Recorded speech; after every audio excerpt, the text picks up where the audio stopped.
Hey guys, I am having lunch right now. I'm having some salad with grilled chicken. But you know what? I actually want to talk to you about something that a lot of people struggle with, and maybe you can relate to this.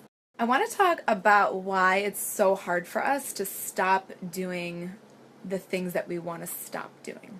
An example would be overeating. That's something that a lot of my clients struggle with, or just eating junk food in general.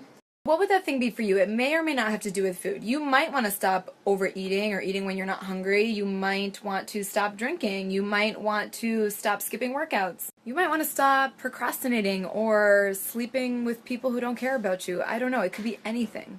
But let me take that example of overeating. Do you think someone who overeats, and maybe you can relate to that, or eats a lot of junk food, doesn't know what the healthier choice is? Well, I will tell you what I've learned from many years of working with clients is that the majority of people who are overeating or eating junk food know what the healthier choice is.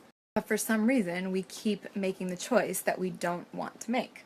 So if most of us already know what it takes to be healthier, eat more fruits and vegetables, eat less processed foods, why would we pay a nutritionist to pretty much tell us the same exact thing? Okay, now we're getting somewhere. So if we know what to do to make the choice that we want to make, but we're still not making it, that means there's something deeper going on. That's why when people struggle with overeating or eating a lot of junk food and they want to change their diet, going to a nutritionist often doesn't work, or it only works temporarily but not long term. Because if we ignore what's going on a deeper level, if we don't look into what is actually drawing us to that junk food in the first place, what is drawing us to eat when we're not hungry, then you know what? It's really hard to make long-term change, because even if we're able to eat well for a week or two, we're inevitably going to be drawn back to that default behavior. And you can relate this to any of the examples that I gave earlier. If you want to stop skipping workouts, you know what to do. You have the knowledge. Go to a yoga class. Go to the gym. If you want to stop procrastinating, you know what to do. You have the knowledge.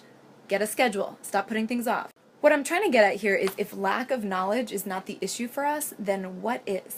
What stops us from making the choices that we want to make? Well, the key is finding out what that negative behavior is actually doing for you. Let's go back to that example of overeating because it's a pretty universal issue. What could the act of overeating or eating when you're not hungry be doing for you? And that response would be different for everybody, but some of the common responses are, well, I overeat a lot of times when I'm lonely, so it's comforting to overeat. Or a lot of times people recognize that they overeat the most at work. So let's say I'm at work and I'm feeling bored or I'm really unfulfilled at my job. Food gives me something to do. It takes my mind off the fact that I hate my job. Okay, so now you're starting to see that this seemingly negative behavior of overeating is actually providing something really important to me or to whoever's experiencing it. Like I said, it can help someone get through the night if they're feeling lonely. It can help someone get through a day at a job that they hate, or a year at a job that they hate, or 5 years. So this is playing a really important role for a lot of people. And this is why a plan from a nutritionist is not going to work for most people. Okay, are you still with me here? I wanted to explain that fully because when I started to understand that concept in my own life, it totally shifted the way that I approached making any kind of change in my life. And this is what I mean when I say that the work that I do with clients goes much deeper than just implementing basic lifestyle change, like changing your diet, exercising more, etc. Rather than just look at the act of overeating that a client is struggling with, I would look with them at the loneliness they're experiencing or the sense of unfulfillment they have at the job that they hate. That's what happens when you start working with yourself on those deeper levels. Eventually, you don't have to try to stop overeating, you just won't.